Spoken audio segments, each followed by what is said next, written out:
Un projet concret, un projet de gestion de restaurant qui couvre tous les concepts que nous avons vus. Gérer les clients, les commandes. Java facile pour tous.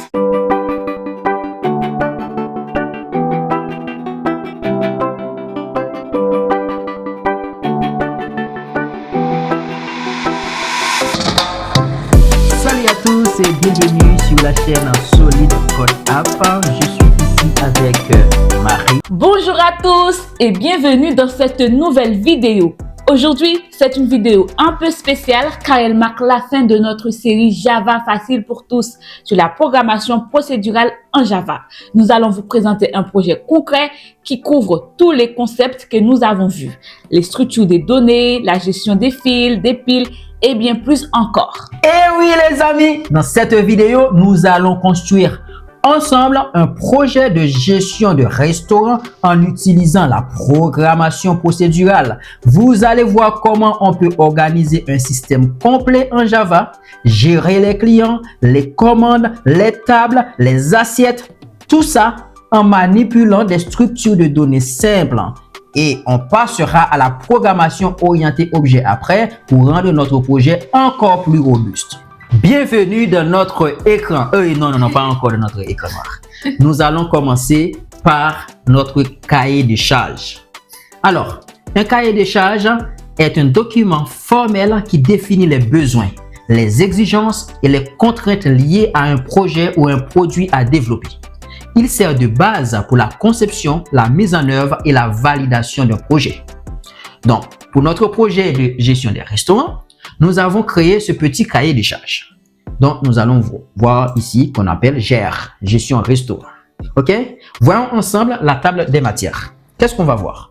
Nous allons voir les objectifs du projet qui ont été décrits dans ce cahier, le public cible, les fonctionnalités principales qui sont gestion des clients, gestion des commandes, gestion des paiements, gestion des ressources, mais aussi les technologies et outils qu'on va utiliser et l'interface utilisateur et pour finir par une conclusion. Alors, ce qu'on va faire, on va pas lire l'introduction, on sait déjà à quoi sert notre projet, ok? Nous allons voir les objectifs.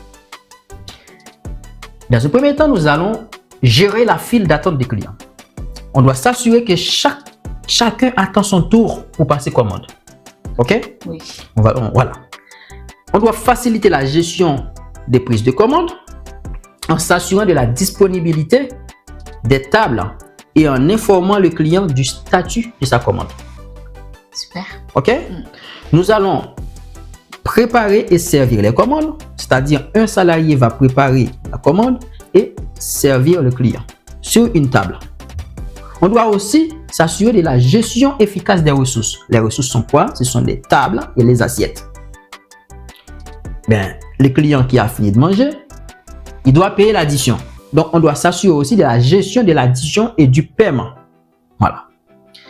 C'est quoi le public cible? Ce sont les clients, parce que c'est eux qui vont tout simplement faire la queue, passer une commande, demander l'addition, payer, consulter la file d'attente, consulter les statuts des tables. Il y a un autre public, c'est les salariés. Eux, ils sont là pour préparer les commandes et servir le client. Voilà. Nous allons maintenant regarder les fonctionnalités principales. Dans un premier temps, la première fonctionnalité, c'est la gestion des clients.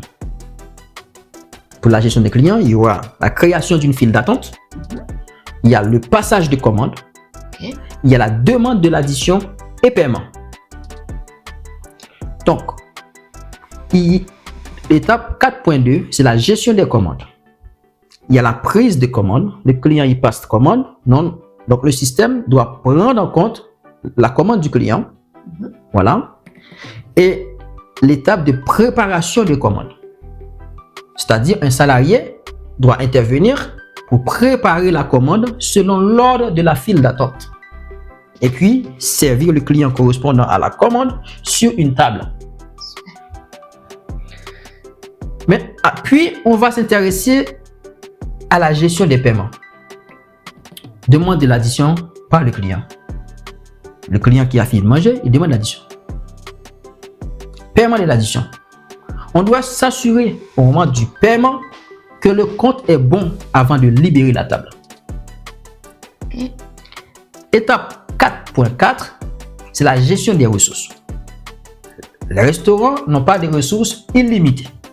Il n'y a pas des tables illimitées, il n'y a pas des assiettes illimitées. Donc, nous devons nous assurer, avant de préparer une commande, qu'il y a une table de disponible, qu'il y a une assiette disponible.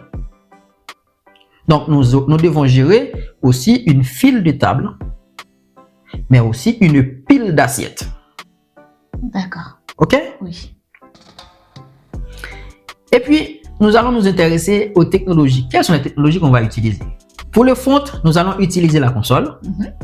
Pour le back-end, c'est notre Java, notre joli langage qu'on aime bien. Je sais qu'on aime ça. On adore. Voilà.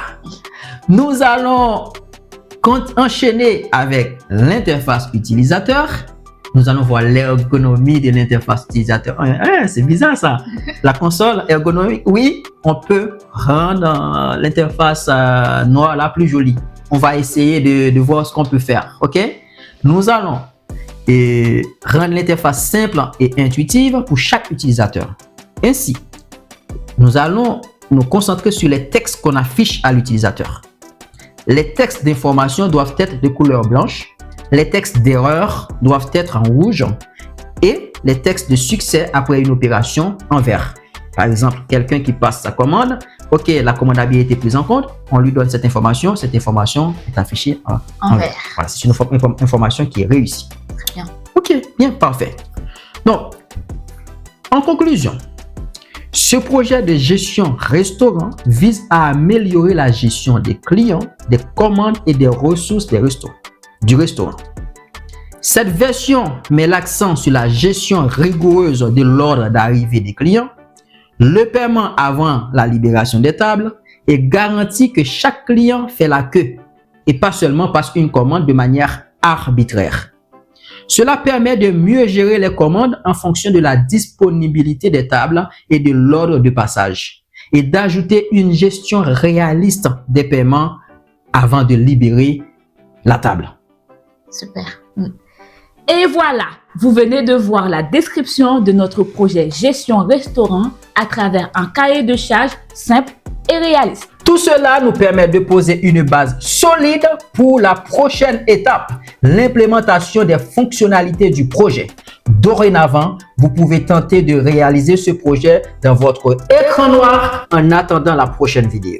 Et merci d'avoir regardé cette vidéo. Si vous avez des questions ou des suggestions, n'hésitez pas à les laisser en commentaire. Et à très bientôt pour l'implémentation des fonctionnalités de notre projet gestion des restaurants. Et n'oubliez pas, vous pouvez continuer ou bien implémenter ces fonctionnalités en attendant la prochaine vidéo. La pratique, c'est la clé.